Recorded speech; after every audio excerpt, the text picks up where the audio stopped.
নমস্কার, আপনারা দেখছেন বাংলা বার্তা ইউটিউব চ্যানেল। জানাবো আজকের বাছাই করা কিছু গুরুত্বপূর্ণ খবর যা নিয়ে উত্তেজনা ছড়িয়ে পড়ছে গোটা বাংলা জুড়ে। প্রধান সংবাদগুলি জানার আগে শুরুতেই দেখে নিন আজকের হেডলাইন্স। দেশে জঙ্গি ঢুকিয়ে যুদ্ধের নাটক, বিজেপিকে বেলাগাম আক্রমণ তৃণমূল সাংসদ কীর্তি আজাদে। হিন্দু ধর্ম থেকে বহিষ্কৃত রাহুল গান্ধী, কড়া পদক্ষেপ নিলেন শঙ্করাচার্য, জেনে নিন কেন। সহজে প্যান কার্ডে মিলবে 5 লক্ষ টাকা পর্যন্ত ঋণ, কিভাবে আবেদন করবেন জানুন। মুর্শিদাবাদ হিংসা নিয়ে উদ্বেগ, রাষ্ট্রপতি শাসনের পরামর্শ রাজ্যপালের রিপোর্টে। ফেসবুকে সমস্যা জানালেই মিলছে সমাধান, লাফিয়ে ফলোয়ার বাড়ছে বনমন্ত্রী বীরবাহার। সোমবার মুর্শিদাবাদের মুখ্যমন্ত্রী ঘুরে দেখবেন হিংসা কবলিত এলাকা, রয়েছে প্রশাসনিক বৈঠক। পুরীর ঐতিহ্য অপমানিত দীঘার জগন্নাথ ধাম নিয়ে উড়িষ্যা সরকারের মতকে সমর্থক শুভেন্দু। অশান্তিতে বিপর্যস্ত মানুষের পাশে দাঁড়াতে মুর্শিদাবাদ সফরে মুখ্যমন্ত্রী, রয়েছে এক গুচ্ছ কর্মসূচি।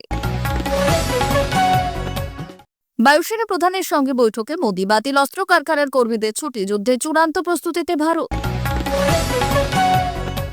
প্রিয় দর্শক, আপনি যদি আমাদের চ্যানেলে নতুন হয়ে থাকেন তাহলে আমাদের চ্যানেলটিকে সাবস্ক্রাইব করে পাশে থাকা বেল আইকনটি ক্লিক করে রাখুন পরবর্তী খবরের আপডেটগুলো সবার প্রথমে পেতে। আসি বিস্তারিত খবরে। দেশে জঙ্গি ঢুকিয়ে যুদ্ধের নাটক, বিজেপিকে বেলাগাম আক্রমণ তৃণমূল সাংসদ কীর্তি আজাদে। জম্মু কাশ্মীরের পহেলগাঁওয়ে ভয়াবহ জঙ্গি হামলার ঘটনাকে কেন্দ্র করে এবার কেন্দ্রীয় বিজেপি সরকারের বিরুদ্ধে তীব্র ভাষায় আক্রমণ জানিয়েছেন বর্ধমান দুর্গাপুরের তৃণমূল সাংসদ এবং প্রাক্তন ক্রিকেটার কীর্তি আজাদ। তিনি সরাসরি অভিযোগ করেছেন যে কেন্দ্র নাকি দেশে জঙ্গি ঢুকিয়ে পাকিস্তানের বিরুদ্ধে যুদ্ধ নাটক করছে। শনিবার দুর্গাপুরে নিজের বাসভবন এক সাংবাদিক বৈঠক করে কীর্তি আজাদ এই বিতর্কিত মন্তব্য করেছেন। বিজেপি সরকারকে নিশানা করে তিনি বললেন, দেশের ইন্টেলিজেন্স বিভাগ পুরোপুরি ব্যর্থ। আর কোনো কিছু হলেই বিজেপি বাংলায় বাংলাদেশের অনুপ্রবেশ নিয়ে রাজ্যে সমালোচনা করে। এদিকে তারা নিজেরাই দেশে জঙ্গি ঢুকিয়ে পাকিস্তানের বিরুদ্ধে যুদ্ধ নাটক করছে। এই পুরো বিষয়টিকে তিনি টাই ফিস বা ঠন গোপাল বলে কটাক্ষ করেছেন, যার অর্থ ফাঁকা আওয়াজ বা সার্বত্যাহীন পদক্ষেপ। হিন্দু ধর্ম থেকে বহিষ্কৃত রাহুল গান্ধী, কড়া পদক্ষেপ নিলেন শঙ্করাচার্য, জেনে নিন কেন। সংসদীয় কক্ষে দেওয়া একটি মন্তব্য এবার গভীর ধর্মীয় বিতর্কের জন্ম দিল। লোকসভার বিরোধী দলনেতা রাহুল গান্ধী হিন্দু ধর্ম থেকে বহিষ্কার করার ঘোষণা করেছেন বদ্রীনাথের শঙ্করাচার্য স্বামী অভিমুক্তেশ্বরানন্দ। সংসদে মনুস্মৃতি নিয়ে কংগ্রেস সাংসদের করা মন্তব্যে গভীরভাবে অসন্তুষ্ট হয়ে এবং সেই মন্তব্যের ব্যাখ্যা চেয়ে উত্তর না পেয়ে তিনি রবিবার এই সিদ্ধান্ত ঘোষণা করেন। তবে প্রশ্ন উঠছে, হিন্দু ধর্ম থেকে কাউকে বহিষ্কার করার মতো ক্ষমতা আসলে কোনো ব্যক্তি বা ধর্মগুরুর আছে কিনা। ঘটনার সূত্রপাত হয়েছিল 2024 সালের ডিসেম্বরে। লোকসভায় বক্তৃতা দেওয়ার সময় রাহুল গান্ধী হাতে মনুস্মৃতির একটি অনুলিপি নিয়ে তার সমালোচনা করেন। তিনি বলেন, মনুস্মৃতি ধর্ষকদের রক্ষা করে। বিজেপির দিকে ইঙ্গিত করে তিনি আরো বলেছিলেন, এটা আপনাদের ধর্মগ্রন্থ, এখানে পরিষ্কার লেখা আছে যারা মনুস্মৃতি মানবে না তারা হিন্দু নয়। রাহুল গান্ধীর এই মন্তব্যকে হিন্দু বিরোধী আখ্যা দিয়ে এই ব্যাখ্যা চেয়েছিলেন শঙ্করাচার্য স্বামী অভিমুক্তেশ্বরানন্দ। কিন্তু দীর্ঘ সময় কেটে গেলেও রাহুল গান্ধী তার কাছে কোনো জবাব পায়নি এবং পাঠাননি এবং নিজের মন্তব্যের জন্য ক্ষমাও চাননি। এরপরই বদ্রীনাথের শঙ্করাচার্য ঘোষণা করেন, আমরা সিদ্ধান্ত নিয়েছি রাহুল গান্ধীকে কোনো মন্দিরে ঢুকতে দেওয়া হবে না, পুরোহিতরা তার জন্য পুজোও করবেন না। এই ঘোষণার সঙ্গেই তিনি রাহুল গান্ধীকে হিন্দু ধর্ম থেকে বহিষ্কার করার কথা জানিয়েছেন। তবে ধর্ম থেকে কাউকে বহিষ্কার করার মতো প্রথা বা অধিকারের বৈধতা নিয়ে ইতিমধ্যেই প্রশ্ন উঠতে শুরু করেছে বিভিন্ন মহলে। স্বামী অভিমুক্তেশ্বরানন্দ তার স্পষ্টবাদী মন্তব্যের জন্য পরিচিত। এর আগে 2024 সালের ফেব্রুয়ারিতে অযোধ্যার অসম্পূর্ণ রাম মন্দিরের উদ্বোধন নিয়ে তিনি মোদীর সরকারের সমালোচনা করেছিলেন এবং শিবসেনা নেতা উদ্ধব ঠাকরের পাশে দাঁড়িয়েছিলেন। এর ফলে রাজনৈতিক মহলের একাংশ তাকে বিজেপি বিরোধী শিবিরের ঘনিষ্ঠ হিসেবেই দেখত। এই পরিস্থিতিতে রাহুল গান্ধীর বিরুদ্ধে এমন কঠোর পদক্ষেপ নেওয়ার অনেকেই বিস্মিত হয়েছেন।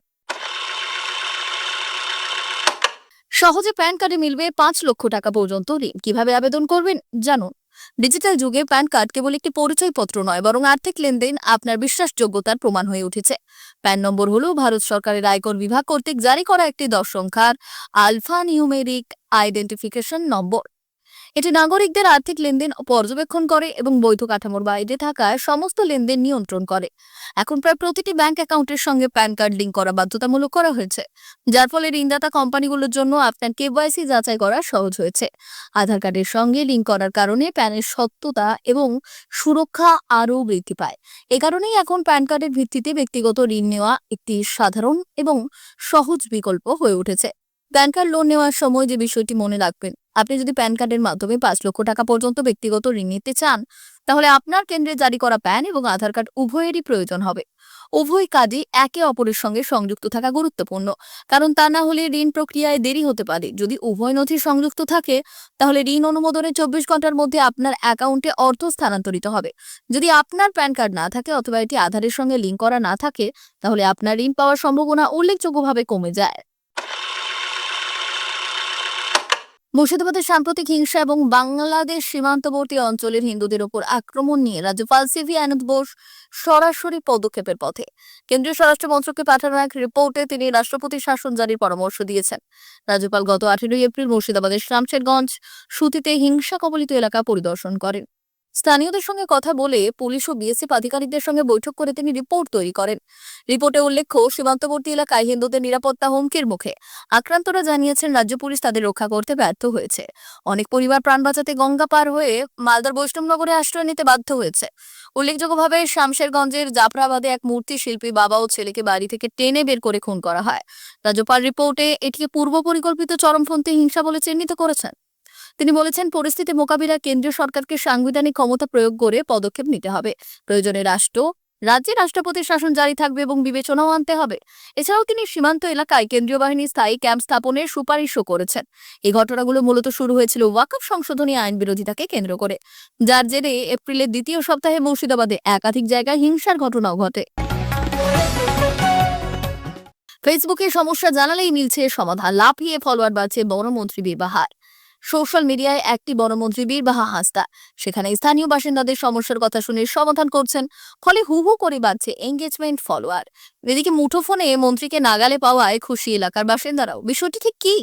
সম্প্রতি ঝাড়গ্রাম ব্লকের মানিকপাড়া গ্রাম পঞ্চায়েতের সদস্য অসিত কুমার মাহাতো ফেসবুকে জানিয়েছিলেন পানীয় জলের সমস্যার কথা। নজরে পড়তে কমেন্ট বক্সে বিস্তারিত জানতে চান মন্ত্রী। এরপরই রাজ্যের বনমন্ত্রী বীরবাহা হাসদা বিষয়টি নিয়ে সংশ্লিষ্ট দপ্তরের আধিকারিকদের সঙ্গে কথা বলেন। অফিসারদের সমস্যাটি সমাধানের নির্দেশও দেন, তাতেই কাজ হয়। জল সমস্যা ও এলাকায় অনেকটাই মিলেছে খবর। মানিকপাড়া গ্রাম পঞ্চায়েতের সদস্য অসিত কুমার মাহাতো বললেন, আমাদের অঞ্চলে বছর দেড়েক আগে জনস্বাস্থ্য ও কারিগরি দপ্তরের পক্ষ থেকে পাইপলাইন কল বসানো হয়েছে, কিন্তু জল আসেনি। আমাদের বিধায়ক মন্ত্রী ম্যাডামকে যখনই সমস্যার কথা জানানো হয় তিনি দ্রুত ব্যবস্থা নেন। ফেসবুকে যখনই এই সমস্যার কথা বলেছি তারপরই ওই দপ্তরের অফিসাররা এসে দেখে যান। অধিকাংশ জায়গায় এখন জল আসছে, কয়েকটি জায়গায় যান্ত্রিক সমস্যা রয়েছে, সেগুলি দ্রুত কাজ চলছে। আমরা সত্যি উপকৃত। জল সমস্যার পাশাপাশি রাধানগর অঞ্চলে জয়নগর এলাকার রাস্তা খারাপ এমন অভিযোগও ফেসবুকে মারফত খোঁজ পেয়েছেন তিনি। উল্লেখ্য, বছরখানেক আগে মন্ত্রীর ফেসবুক পেজ হ্যাক হয়ে গিয়েছিল। মাসখানেক আগে নতুন পেজ তৈরি করেছিল তিনি। আর ফলোয়ারের সংখ্যা ইতিমধ্যে পৌঁছেছে 10,000-এর কাছে। প্রতি মুহূর্তে বাড়ছে ফলোয়ার। অনেক ক্ষেত্রেই গ্রামীণ এলাকার মানুষজন স্বাধীন পঞ্চায়েত বিডিও অফিস যাওয়ার থেকেও মন্ত্রীর দ্বারস্থ হওয়ায় বেশি পছন্দ করছেন। সোমবার মুর্শিদাবাদ ঘুরে দেখলেন মুখ্যমন্ত্রী। সফরকালে জেলা পুলিশের উচ্চপদস্থ আধিকারিকদের সঙ্গে বৈঠকে বসবেন তিনি এবং রাজ্যের বিভিন্ন সরকারি প্রকল্পের সুবিধাভোগীদের হাতে মুখ্যমন্ত্রীর সুবিধে তুলে দিবেন।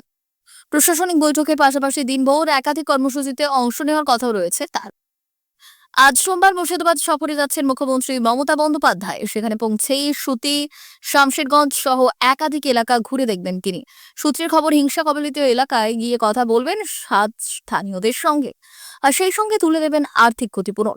সফরকালে জেলা পুলিশের উচ্চপদস্থ আধিকারিকদের সঙ্গে বৈঠকে বসবেন এবং রাজ্যের বিভিন্ন সরকারি প্রকল্পের সুবিধাভোগীদের হাতে মুখ্যমন্ত্রীর সুবিধে তুলে দেবেন বলে জানা যায়। প্রশাসনিক বৈঠকের পাশাপাশি দিনভর একাধিক কর্মসূচিতে অংশ নেওয়ারও কথা রয়েছে তার। ফারাক্কার তৃণমূল বিধায়ক মনিরুল ইসলাম জানিয়েছেন, মুখ্যমন্ত্রী শামশেরগঞ্জ ও ধুলিয়ানে যাবেন, ক্ষতিগ্রস্ত এলাকাগুলি ঘুরে দেখবেন এবং তাদের হাতে তুলে দেবেন সহায়তা। ওয়াকফের প্রতিবাদে এপ্রিলে উত্তপ্ত হয় মুর্শিদাবাদ, মৃত্যু হয় 3 জনের। এই ঘটনায় প্রথম থেকেই মুখ্যমন্ত্রীর উপস্থিতিতে দাবি উঠেছিল এলাকায়। পশ্চিম মেদিনীপুরের এক অনুষ্ঠান থেকে মুখ্যমন্ত্রী ওই আবহেই জানিয়ে দিয়েছিলেন, মে মাসের প্রথম সপ্তাহে তিনি ধুলিয়ান ও শামশেরগঞ্জে যাবেন এবং অশান্তির জেরে ক্ষতিগ্রস্ত পরিবার ও দোকানদারদের সঙ্গে দেখা করবেন। পুরীর ঐতিহ্য অপমানিত, দীঘা জগন্নাথ ধাম নিয়ে উড়িষ্যা সরকারের মতকে সমর্থন শুভেন্দুর। দীঘায় নির্মিত জগন্নাথ ধাম নিয়ে বিতর্ক চরমে পৌঁছেছে। শুভেন্দু অধিকারী রবিবার সকালে টুইট করে রাজ্য সরকারের বিরুদ্ধে একাধিক গুরুতর অভিযোগ তুলেছেন। দীঘায় নির্মিত জগন্নাথ ধাম নিয়ে বিতর্ক চরমে পৌঁছেছে। পশ্চিমবঙ্গের বিরোধী দলনেতা শুভেন্দু অধিকারী রবিবার সকালে টুইট করে রাজ্য সরকারের বিরুদ্ধে একাধিক গুরুতর অভিযোগ তুলেছেন। তিনি ওড়িশা সরকারের আইন, কার্যক্রম এবং মত প্রক্রিয়াকরণ দপ্তরের মন্ত্রী প্রীতিরাজ হরিচন্দনের পদক্ষেপের প্রশংসা করেছেন। যিনি শ্রী জগন্নাথ মন্দিরের সঙ্গে সংশ্লিষ্ট কিছু বিতর্কিত ঘটনায় তদন্তের নির্দেশ দিয়েছেন। শুভেন্দু অধিকারী তার টুইটে উল্লেখ করেছেন, শ্রী জগন্নাথ মন্দিরের সঙ্গে সংশ্লিষ্ট কিছু বিতর্ক ঘটনায় ওড়িশা সরকারের ব্যাপক তদন্তের পদক্ষেপ স্বাগত জানায়।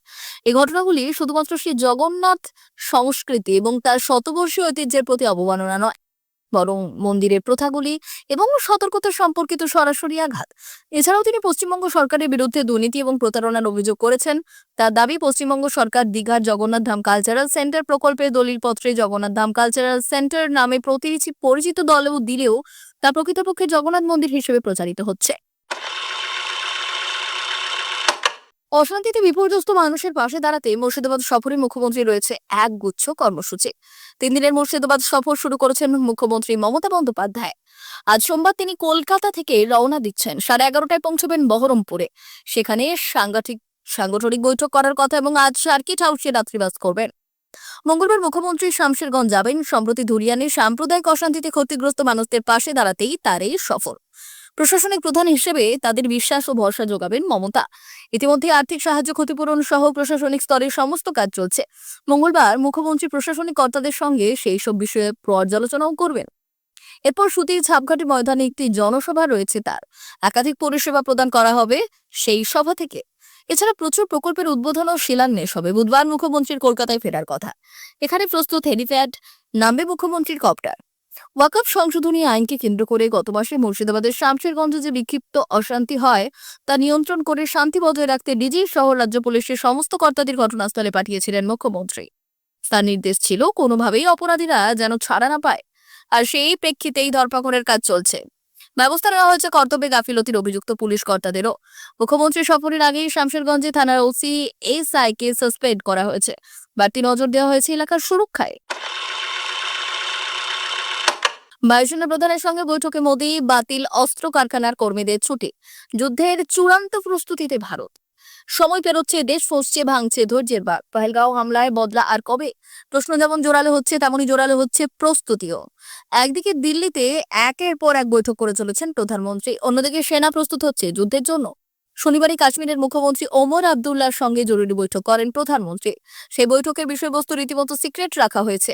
এরপরই রবিবার সকালে বায়ুসেনা প্রধান অমলপ্রীত সিং এবং বায়ুসেনার অন্য শীর্ষ আধিকারিকের সঙ্গে বৈঠক করেছেন প্রধানমন্ত্রী। বেশ কিছুক্ষণ বায়ুসেনার প্রস্তুতি নিয়ে আলোচনা হয় দুজনে। তবে এই বৈঠকের বিষয়বস্তু সিক্রেট। তাৎপর্যপূর্ণ, বায়ুসেনা হিসেবে ইতিমধ্যেই পাক সীমান্তে মহড়া শুরু করেছে। আরও একটি তাৎপর্যপূর্ণ ঘটনা ইঙ্গিত দিচ্ছে, ভারত পুরোপুরি যুদ্ধের প্রস্তুতি শুরু করে দিয়েছে। জব্বলপুরের খামারিয়ার অর্ডন্যান্স ফ্যাক্টরির কর্মীদের ছুটি বাতিল করার সিদ্ধান্ত নেওয়া হয়েছে। ওই অস্ত্র কারখানায় যেসব কর্মী আগে থেকে ছুটি রয়েছেন তাদেরও জরুরি ভিত্তিতে ছুটি বাতিল করা হয়েছে। আগামী দিনে কোনো কর্মীকে ছুটি দেওয়া হবে না বলেও ঘোষণা করা হয়েছে। প্রশ্ন উঠছে, তাহলে কি যুদ্ধকালীন তৎপরতায় অস্ত্র তৈরির কাজটা শুরু করে দিল ভারতীয় সেনা?